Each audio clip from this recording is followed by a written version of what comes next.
No, it's not. We're going to start our CDBG Citizens Advisory Committee June 19th at 1:30. I'd like to call the meeting to order and start with roll call. And if you'll push your button and tell your name, we'll start down there with you, Jim. Jim Howell here. Ginger Cutting here. Deborah Miller here. Marianne Settle. Janie Evans here. And thank you. Discussion and action items, Michael. Okay, so first things first, John Paris and Deborah Savouini are excused, is approving the minutes of our May 22nd, 2024 CAC meeting. So if everybody has read their minutes, I need a motion to approve.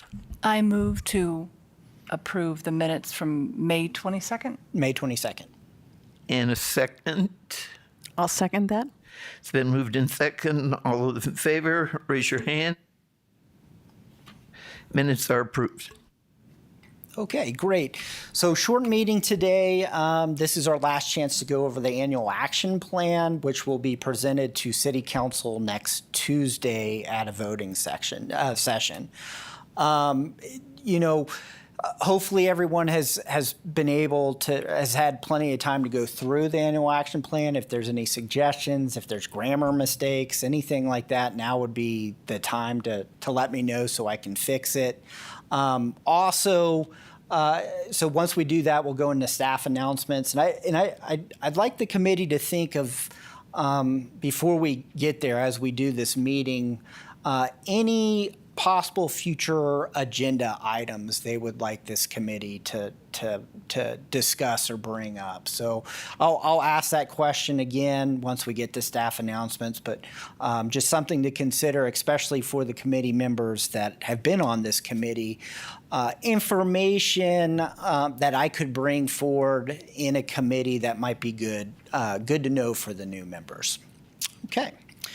So at this time, our annual action plan, did the presentation last committee, and now it's just answering any questions. I'll give a few minutes to review, and I'm here with any changes, updates, considerations. And if not, we can move on pretty quick. So I'll leave a couple minutes here for you guys. More if needed, of course. Mike, I have a question. With the final review, this is the last meeting for that. Do we make a motion and accept it today's meeting? No action is necessary, Chair Suttles. It's, again, just review before it goes to committee. So you can recommend changes, and I can update those. And that's what we'll be going to the council on Tuesday. Please. Madam Chair, thank you. Michael, can you please provide us with kind of an overview and understanding as to why you feel, and maybe George can help answer, that we get no public comments on this during the time frame that it's open? At least last year, I know we didn't receive any, and I don't know if this year we have received any. Well, I'll start off with I don't really know. We do advertise it or put it out there for the public. Could we do it better? I think so, and maybe that's something that we could address as a committee moving forward. Some strategies of really getting the stuff that this committee does out to the public in the public sphere better. So. Yeah, George, do you have any thoughts on? George Worley, planning manager for the city. When we have had comment in the past, it's generally been from those same groups who are subrecipients. The applicants will comment on focus areas of the plan. Not getting commented on it past couple of years. Part of it, I think, is the society's been rather distracted by other things. And part of it may be that we're funding the right organizations. If we were funding the wrong ones, I think those that felt they should have been funded would have commented on our plan, and they haven't. So some of it may be a positive, and some of it may be just a lack of knowledge or a lack of interest in the process that we take for this. Your Citizens Advisory Committee name is kind of generic, and that may be one of the reasons why people don't really know what you do, and maybe we do get out and do a little bit better PR for the committee and for the things that you do. So we'll work on that. Absolutely, and I'd say one other piece to this. I do feel once we do the annual action plan, we've gotten this point of the grant cycle. I mean, we all know what we're going to do and what's going forward. A better time of year to really get that public comment, that public feedback, is during the needs workshop, which is October, November timeframe. That's when we want to engage with the public. We want to hear what they have to say regarding this program. So we go into the grant cycle, kind of having a good idea what's needed in the community, if that makes sense. Yep. We're also going to be looking at the consolidated plan. That's right. 5-year plan for CDBG for the city. So it's going to be even more important to get public comment to look further out. Instead of 1 year's program, we're looking at 5. Thanks, George. Questions? Madam Chair, I had one question that I looked at when I was reviewing this, Michael, and maybe it said Meals on Wheels, but I know that the recipient was Prescott Meals on Wheels, and there are different ones. And so I thought, I wasn't sure if that was just an oversight, but I think it should. So that's good feedback. Any of those kind of attention to detail stuff that you see, let me know, so I can make the appropriate changes.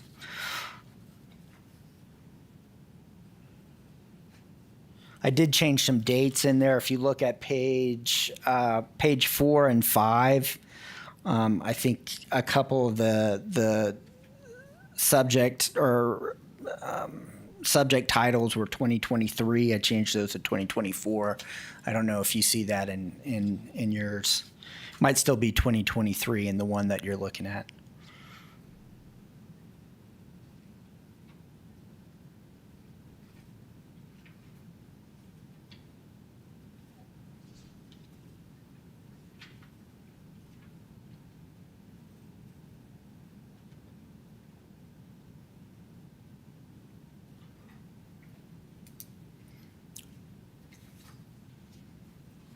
Madam Chair, I'd like to say that as a public, and I do watch I mean, I really do dive into a lot of the city business as a business owner here in town, and I did not have the knowledge of everything that that the city receives, these type of funds and what it does for the city.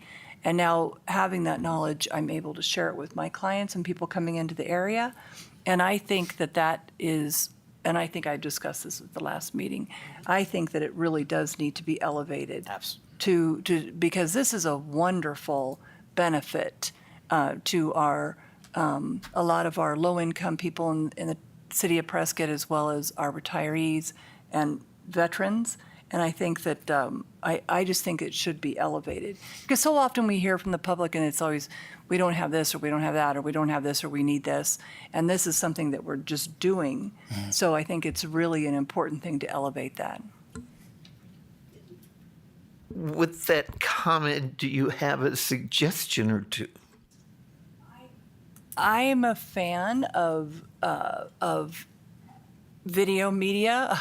I think, the website is great, mm-hmm. And I know it's been worked on, but I think having some, and I know we can't be specific, but we can be general, and we could about the it's no longer called the Adult Center, it's called the Prescott the Center now. And having that is one of the things that, we're vying for this time. Mm-hmm. And so having that, or some of the other things that we've done, or those manufactured homes that were put up and people were allowed to live in. I mean, those are all great things that you could do like a real quick presentation. Michael could do a quick presentation on some of these wonderful things that we've been able to do for the, low to, income Prescott residents and have a list. I mean, that's just a win. That's a positive win. For sure. Go ahead. Oh, Madam Chair, and piggyback on that, I would suggest with the number of clubs and organizations that are just housed within the city of Prescott, and I'm going to just throw out an example, not to tout them, would be the Sunrise Kiwanis Club. That would be a perfect opportunity. Those types of organizations where you have just a short PowerPoint presentation, Michael, like what you do in October, November, to introduce what the program is, where the money comes from, how it's determined to be spent, so that you're hitting those organizations that are already working with a number of low to moderate income charities and processes within the city limits, and providing them, here's another avenue that the city has for some funding. If you would please share this with your organizations. And that might assist and give you an opportunity, Michael, to get out there in the community more. People know who you are, tie you with this program, and they're able to say, there's a gentleman who came and spoke at our club about this funding. And especially, I know when Madam Chair and I were just discussing, sometimes the summer times people go dark, but if you could get in September prior to our October and November, when we're actually doing the meat and potatoes, and that way it gives people at least a month to digest and go over this stuff. The home repair program that the city does with the chamber, how does that information get out? Does that go directly from us to the chamber? What channels? Yeah. When you begin to talk about recognition and some of the stuff that's been done, I've never read anything about it. Haven't seen it on Facebook. Is that something I shouldn't say? But the point being, we are a giving hand, the CDBG group, and it's always out to a group, but you never can seem to get that attention either back to us or the recipients or the chamber that's a partner with. Does the chamber say much about it? Is that Narborough field? What do we say about our home repair? Yeah, I'll have a quick minor home repair update. Just real quick, anything else on the annual action plan, or we good, and we can jump into those updates right now, because I do have something to say about minor home repair. Let's just all go to that page.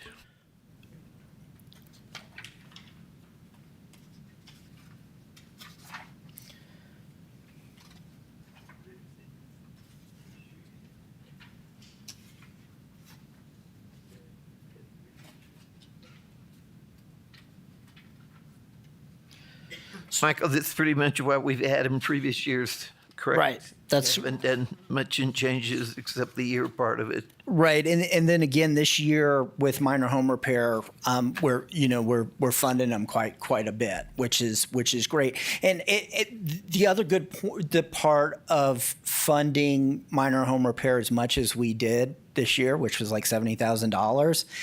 Is that might not be the case next year, and they can use this fund for 3 years. Okay, I think they're going to expend it actually probably pretty quick. Going back to your question, Madam Chair, about advertising minor home repair program, I did talk with the Chamber Foundation today, Ms. Sherry Heine, and she's advertising through the chamber. I think there's always hesitation because once it really opens up, there's almost just, everybody comes in, right? She's saying that's not the case right now, at least in the last week or so, which she thought was strange. But as I went to the CIP meeting yesterday, the CIP is, I don't know what CIP stands for. Do you know what the CIP stands for? Okay, so the CIP is nonprofits that get together once a month. It's like CCJ, it's Salvation Army presented yesterday, US Vets was there. It's just all the local non-for-profits, all the stakeholders in that arena. And so the city shows up as well. I did make an announcement that the minor home repair program is up and going again, and there's a lot of interest. Now it was, I didn't have any flyers with me. The next step is emailing all those non-for-profit providers that, hey, this is something. So that's going to be something that I do on the city side. And I have attended some of those with United Way, and it's a great group. It is. I mean, you've got 10, 15 of those organizations that are always trying to help somebody somehow. 100%. And the city is representing, Salvation Army presented yesterday. They have a program of free fire alarms, smoke alarms in houses, and that was immediately a network right there that we could combine with the minor home repair program, get Salvation Army aware of this situation. They can get a free smoke alarm in someone's house too. So those relationships are happening, and it's it's. I might bring it up to the committee at a future date if anybody from the committee wants to attend. It's fairly open to the public as well. One suggestion I just thought of is that Prescott does have a Facebook page. So why can't we put something out there annually or something? So at least people who are, because once you open something on Facebook, then it keeps coming back. Mm-hmm. So at least they're getting all new updates. Madam Chair. And Michael, taking from my other hat with CDBG. Oh, right. Yeah, exactly. There you go. I'm going to go to staff. Able to secure part of the administrating funds for the home. 30-second commercials throughout Cottonwood, Verde Valley on one of Sanford Cohen's stations. Very inexpensive. Garnered an uptick of almost 45% of inquiries Oh, into wow. the line. So that's just a suggestion. And it's not that expensive to put together 30-second. And I know Sherry does a radio station, and that would be perfect time once a month for her maybe to tout it and then possibly run PSAs during that. What I'd like to do, because we can, as future agenda items, I think we make this a future agenda item of strategies, and I could get Sherry Heine in here as well, and just start discussing all this and actually implementing it as well, if that's okay with the committee. Okay, that will be on a future agenda item for sure.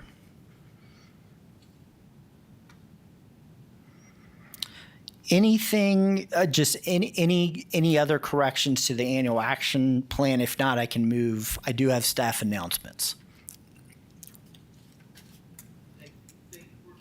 Okay. Staff announcements, no meeting in July. So there will not be a meeting in July. Our next meeting will be August 21st on a Wednesday, same time, 1:30. Again, our next Tuesday, it's going in front of council, the annual action plan. I do a short presentation to council. I'll get questions. And, it's always great. Any presence from the committee at that meeting is really, I personally really appreciate it. It is on regular agenda, and it's, I believe, the first or second item. It's the first item, so it's early, so you won't have to be sitting around that long. Okay, great, yeah. Let's see.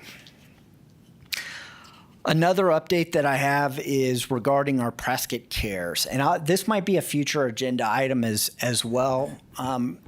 So we have our regular annual CDBG funds of around $250,000 that we get each year. Back in 2021 or 2022, no, it's 2021. we got a big chunk of $400,000. That was it's still CDBG, but it was attached to the COVID relief, and it had a lot of flexibility to it. However, when we first started using the fund, we kind of limited ourselves on what we could do with it. Where it stands right now, because it's been on hold, is we had to do this whole substantial amendment, which we did last summer, which opened up the funds for this Prescott Cares money for more things. And we are completing a new contract with the Chamber. The Chamber is the organization that helps us administer this fund. And I'm hoping within the month it'll be a done contract and we can start spending those funds again. We have about $250,000 left. Okay. I think, one question might be like, well, why weren't you able to spend the funds? Well, it just, at the beginning of the pandemic, we were using it for businesses that were struggling. And then we were also using it for individuals that were struggling with mortgage or rent. And then it kind of just dried up for whatever reason, inquiries. So it's about to be reopened, and I'll keep on checking in about it as we move forward. There's not a window we're going to lose that money. We have till 2026. I think it's 2027, but I'm going to say 2026 is when we need to. March of 2026 is when we need to spend it. Right now, what we are changing it to is continue to help individuals with rent assistance, business help, micro enterprises. Those are small businesses of 5 employees less. And we're also partnering with U.S. Vets and their homeless outreach program as well.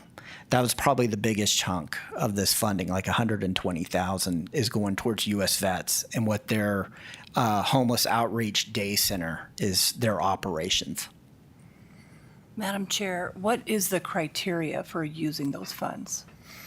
So it still falls within CDBG guidelines, so low to moderate income individuals. And we're still ironing out some things, but regarding rental assistance, okay, there are a few senior centers here in town that are changing to market rates from affordable living. They had contracts with the state.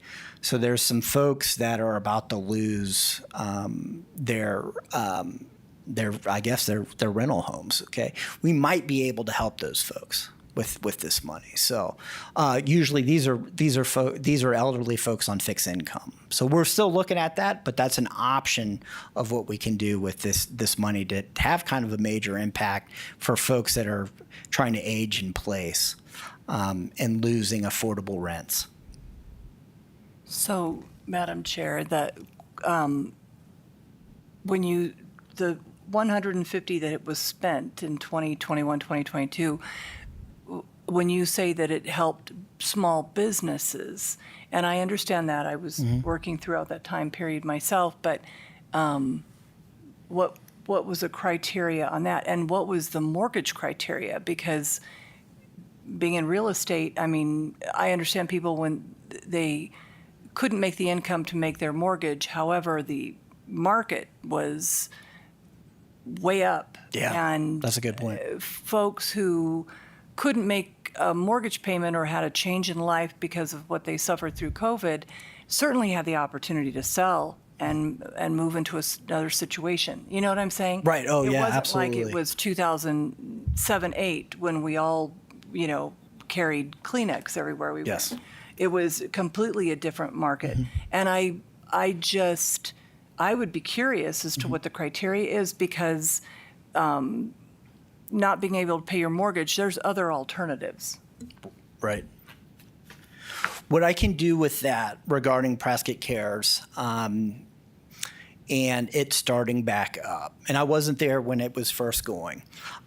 Is put it on the agenda and another presentation so everybody's super clear on what this program is, who's benefiting from it, and kind of the game plan. Again, we don't have the contract finalized yet, but it's getting close. And I'll be bringing I'd probably say in the August committee, I'll be bringing it up with Ms. Heine as well.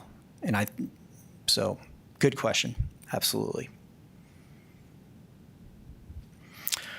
Okay, so that's Prescott Cares. I talked about minor home repair. I got some future agenda items, which are great. Any other future agenda items that anyone can think of, like me to? Okay, and Real quick, we will be looking at next year's applications. This past year, we had some issues with first-time organizations.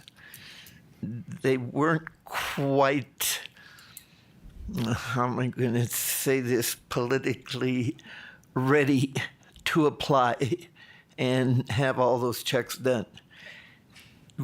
We need to recognize somehow, because this is what this group is.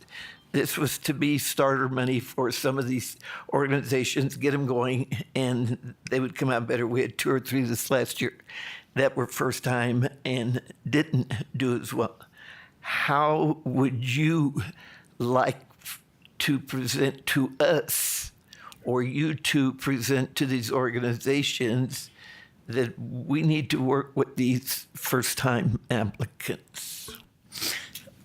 I'll put something like that on a future agenda item. What I'm thinking of is our scoring, our ranking sheets, and how, maybe a first-time applicant, as long as everything's above board and they've fully, they filled out the application and they're eligible, maybe they get extra points for being a new applicant. But I can bring some ideas and then hear the committee's ideas on that, because you're absolutely correct, Madam Chair. It was, the new applicants had a tough time. We got new applicants, which was great. And we got some that were real, we had a for-profit, for example, which we can do, but better prepared and better guidance, and so absolutely. I have no other staff announcements, so hopefully that was pretty quick. But anything else? Any questions from the committee? I am here to answer your questions. Okay, excellent. This meeting, I appreciate missing that July, because we need to get ready in that August, September, October to what we're doing. So that gives us a break. I'm going to adjourn this meeting at 1. Got it. Meeting adjourned. All right, thank you.